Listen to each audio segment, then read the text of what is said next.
Mesdames et messieurs, bonjour, bienvenue à cette édition de la mi-journée. Les titres. La communauté chrétienne est de plein pied dans la Semaine Sainte, semaine destinée à la commémoration de la Passion du Christ. Mais avec la pandémie du Covid-19, comment les fidèles catholiques vivent-ils cette Semaine Sainte? La réponse, c'est dans cette édition.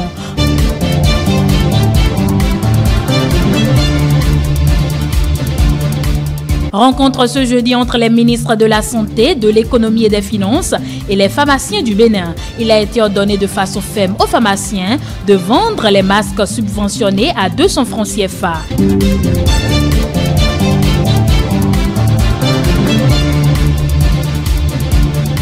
Et puis les 4 ans de gouvernance du président Patrice Talon, on en parle toujours. Saka Lafia, ministre de l'Intérieur et de la Sécurité publique, était ce jeudi sur l'émission Rupture en 4, le temps des moissons. Il a fait le bilan des actions menées dans son secteur.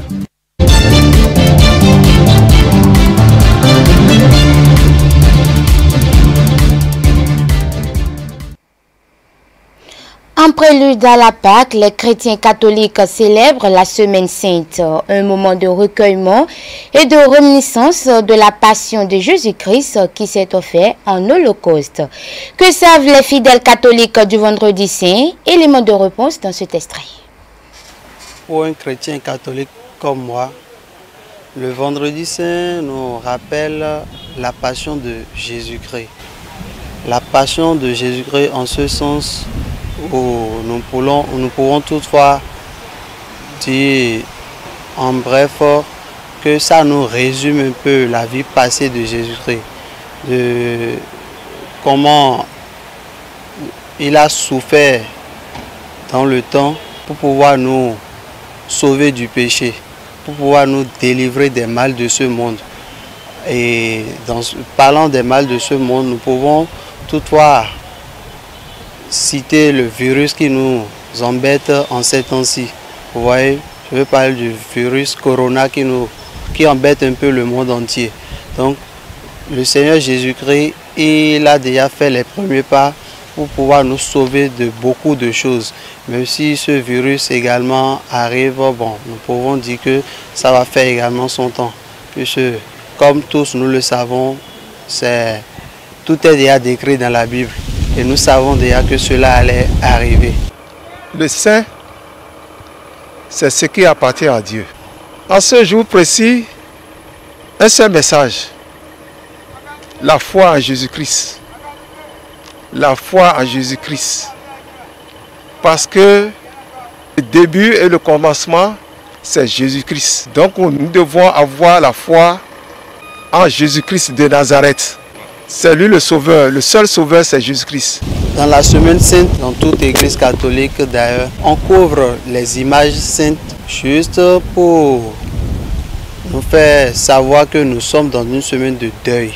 Parce que la couleur violette que vous voyez déjà, ça le prouve, ça le prouve déjà. La Passion du Christ est marquée par une semaine, un moment de recueillement, de jeûne et de prière. La Semaine Sainte permet aux fidèles catholiques de revivre les souffrances vécues par le Christ. Cette année, en raison de la pandémie du Covid-19, chaque fidèle catholique vit la Passion du Christ de façon individuelle et ceci dans la foi. Elia Diran, Prudence Forgoté. Le Vendredi Saint chez les catholiques est un jour extraordinaire dans la foi de l'Église chrétienne. Un jour spécial où toute l'Église remémore un moment unique qu'est la Passion du Christ. Mais en raison de la pandémie du Covid-19, la célébration de cette année est toute particulière. C'est une semaine très importante dans la mesure où nous aurons par exemple aujourd'hui la Passion du Christ et le chemin de croix, en réalité qui aurait dû se faire comme nous avons l'habitude de faire, malheureusement avec les mesures qui ont été prises avec cette histoire de coronavirus. Et nous vivons cela à l'interne. Mais sachant que dans notre tête, que c'est une semaine importante quand même. C'est une semaine qui nous rappelle la passion du Christ. Nous rappelle l'amour que le Christ a eu pour nous. Comment le Christ s'est sacrifié pour que nous puissions être pardonnés de nos péchés. Moment où la communauté chrétienne vit dans la chair les souffrances endurées par le Christ Jésus, ce jour interpelle tout chrétien dans son cheminement vers la Pâque. Depuis le début de la semaine, et à la maison, je suis correctement en KTO et puis Radio Immaculée pour vivre un peu les messes et les prières. Et je pense que c'est pour le moment le moyen que nous avons. Et en dehors de ça, nous avons les livrets de prière et pour les dévotions et autres. On intensifie les prières, on fait nos examens de conscience et on essaie de mieux nous rapprocher du Christ, lire les paroles, revoir la passion du Christ, surtout la lecture de la passion du Christ, pour mieux comprendre comment le Christ s'est donné pour que nous puissions vivre. En vue de se protéger et protéger leurs entourages contre le coronavirus, les fidèles chrétiens catholiques choisissent l'option de célébrer les 14 stations du chemin de croix dans le silence et dans la foi. Je me suis recueillie, j'ai fait mon chemin de croix chez moi, mais la foi, c'est vrai que ça se vit dans le cœur, mais quand tu témoignes de cela, c'est encore beaucoup plus grand pour moi. Mais je remercie aussi le Seigneur parce que ce silence m'interpelle. Ça me permet de mieux réfléchir, de savoir qu'il ne suffit pas de se promener à travers la ville pour dire qu'on est chrétien, mais on peut vivre autrement la passion du Christ chez soi. Pour finir, ils exhortent leurs frères au respect des mesures barrières tout en prônant la tolérance et cultiver l'amour en ces moments pieux. L'archevêque de Cotonou a célébré ce jeudi 9 avril 2020 la messe de jeudi saint sur la paroisse Notre-Dame de Miséricorde de Cotonou. La dite messe a été célébrée en absence des fidèles catholiques. Le compte rendu avec Romaric Dossa et Jean-Marie Kedolou.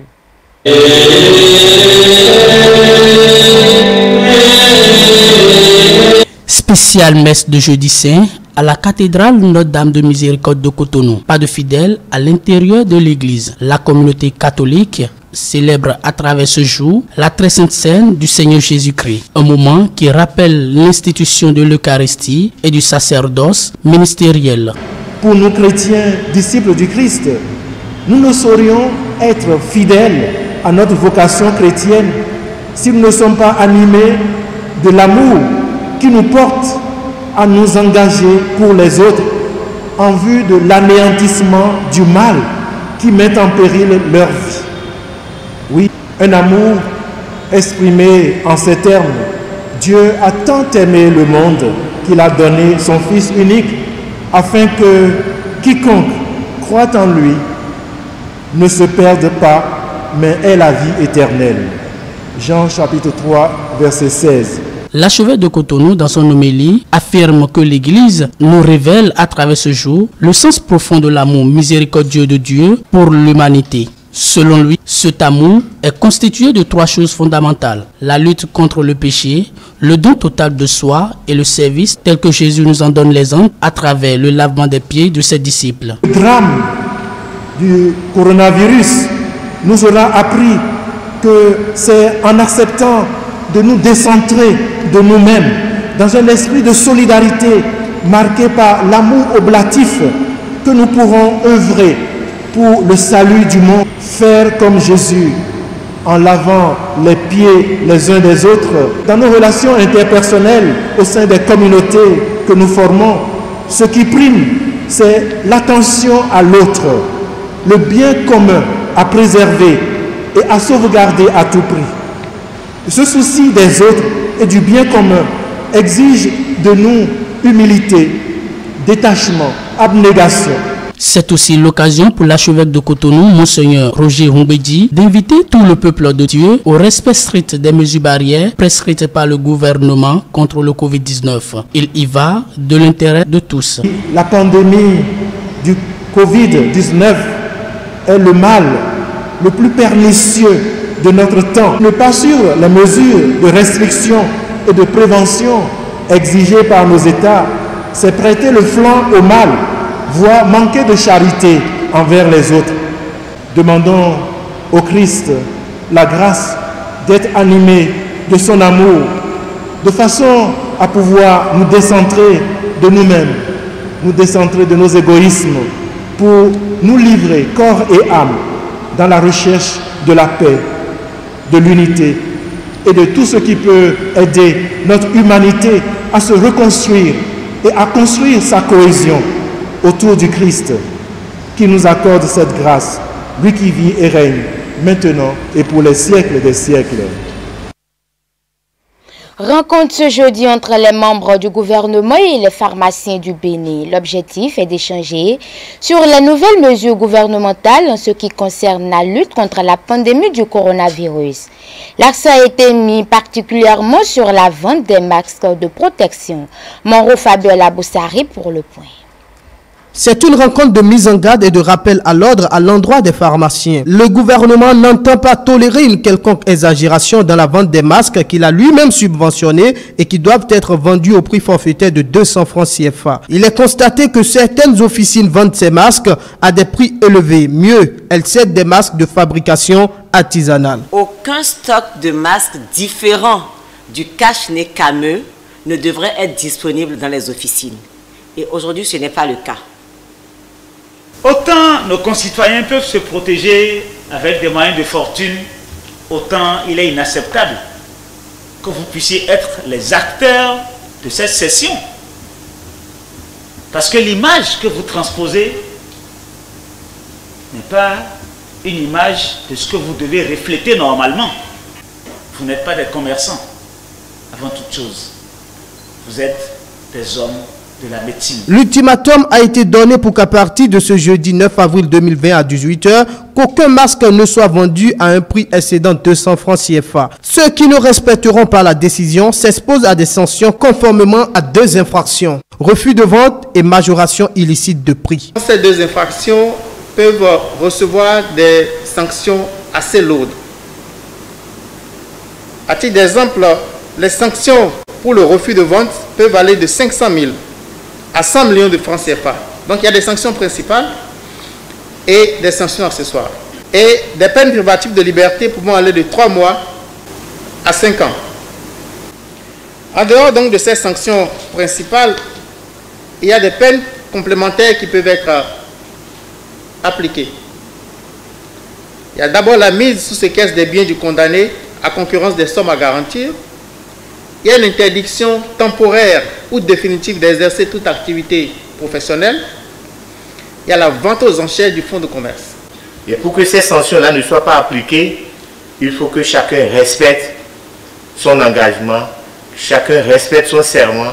À noter que des consignes ont été données aux pharmaciens pour retourner à la CAME les anciens stocks de masques pour en prendre ceux qui doivent être cédés à 200 francs CFA. L'heure est à la responsabilité. Le gouvernement, vous le voyez bien, a pris les siennes. On voudrait en appeler donc à votre sens patriotique, mais également à votre élan de solidarité, parce que l'heure ne sera pas à la spéculation. Il ne s'agit pas donc de courir à un enrichissement tirant prétexte du contexte actuel. Le gouvernement a déjà organisé des moyens de contrôle et ce sera une tolérance zéro. Sakalafia, ministre de l'Intérieur et de la Sécurité publique, était ce jeudi soir sur l'émission Rupture en 4, le temps des moissons. Pendant un peu moins d'1 heure, il a dévoilé les réalisations opérées en 4 ans par le gouvernement dans le secteur de la sécurité. Je vous invite à suivre la quintessence de son intervention avec Monro Fabiola Boussari. À la prise de pouvoir du président Patrice Talon le 6 avril 2016, l'ensemble des Béninois avaient un sentiment partagé d'insécurité lié essentiellement au braquage. Mais 4 ans après, le gouvernement a su faire régner la sécurité pour le bonheur de tous. La première réforme a été la création de la police républicaine. Qui, non seulement changer de nom, doit changer de pratique, doit changer d'habitude. On a travaillé les policiers à les rendre plus courtois. On a mis dans l'esprit des policiers qui sont là pour secourir la population. De façon relative, on a une satisfaction. De 300 000 francs par unité de police, le gouvernement est passé à 4 800 000 francs, une somme répartie en 3 catégories. La première concerne le carburant pour les patrouilles, la deuxième pour l'entretien et la dernière pour la motivation du personnel. On ne donne pas de façon automatique. C'est quand l'agent est obligé d'aller en patrouille aux heures de repas, qu'il est loin de sa famille, il est obligé de chercher à manger là-bas. On lui met quelque chose dans la poche. C'est plus de 5 milliards qui ont été investis dans l'acquisition des matériels pour la sécurité. Depuis la création de la police républicaine, c'est au moins 50 commissariats qui ont été également créés. Je peux vous dire, dans chaque commune, il y a toujours un commissariat au chef-lieu. Et selon la taille de la commune, il y a 2 ou 3 autres arrondissements qui bénéficient. On a compris, sans le matériel, sans les moyens roulants, les patrouilles qu'on a instaurées sur le point stratégique ne peuvent pas être possibles. C'est ainsi que, vous l'avez vu, à plusieurs reprises, on a invité à la remise de matériel. Et sans aller en détail, de 2016 à la date d'aujourd'hui, le gouvernement a doté la police républicaine de plus de 250 véhicules roulants, de toutes catégories. 4 ans de gouvernance en matière sécuritaire. Plus de braquage. Les unités sont dotées de matériel roulant efficace. Plus de chantage dans le but d'estorquer de l'argent. La police est devenue plus courtoise. La peur du policier s'est transformée en collaboration. La satisfaction est relative parce que la sécurité est une quête en permanence. Et la contribution de la population, la contribution de la police, la contribution des forces de sécurité doivent concourir à créer ce climat de sécurité dont on a besoin pour le développement de notre pays. Les responsables du parti FCDB étaient ce jeudi face à la presse. Ils ont décidé de rompre le silence après le rejet de leur dossier par la Commission électorale nationale autonome Sénat. Toutefois, le parti s'engage à rester fidèle à ses idéaux, être un parti de l'opposition constructive. Suivons un extrait de la déclaration du président du parti. Mesdames et messieurs les journalistes et la presse publique et privée de notre pays, chers responsables à divers niveaux du parti Foscori pour le développement du Bénin, honorables invités, mesdames et messieurs, le lundi 30 mars 2020, en rendant public les résultats des délibérations de ses membres, la Commission électorale nationale autonome Sénat a mis fin à la procédure de déclaration des candidatures engagées auprès d'elle par les partis politiques 3 semaines plus tôt. Au terme de cette délibération, elle a rejeté la déclaration de candidature de notre parti Foscori pour le développement du Bénin, FCDB. Mesdames et messieurs, cette décision a eu l'effet de tonnerre sur les militantes et les militants, les sympathisants et les responsables de notre jeune formation politique. Les nombreuses marques de compassion reçues par divers canaux de communication et sous différentes expressions en témoignent. Elles confirment la profonde déception que les amis et les membres de notre parti ont légitimement ressentie. Notre conviction inaltérable est qu'un grand et sérieux travail a été abattu par nos braves militantes et militants dans la collecte et le montage de notre dossier de candidature. Aussi, notre parti, en sa qualité d'opposition constructive, responsable, prend-il acte de cette décision historiquement lourde.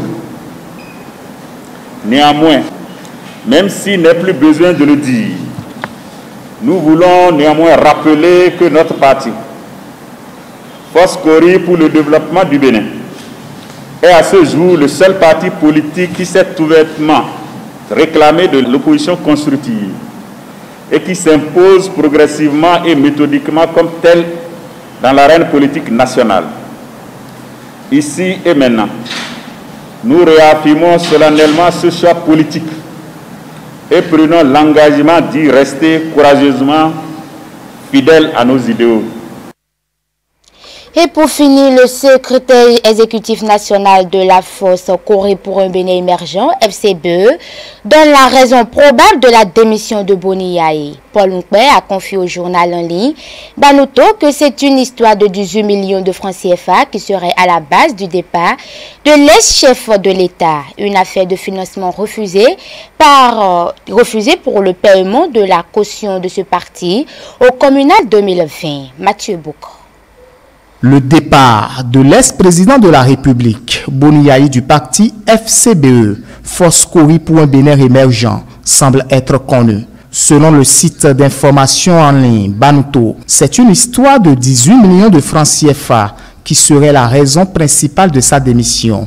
Une affaire de financement, selon le site, qui serait refusée par le paiement de la caution de FCBE au communal 2020. Interrogé par Banuto ce jeudi 9 avril 2020, Paul Nkwe confirme les faits. Le secrétaire exécutif national, dont la légitimité est contestée par une partie du bureau, estime avoir pris cette décision pour des raisons conséquentes. Voilà, c'est la fin de cette édition. Merci de l'avoir suivi.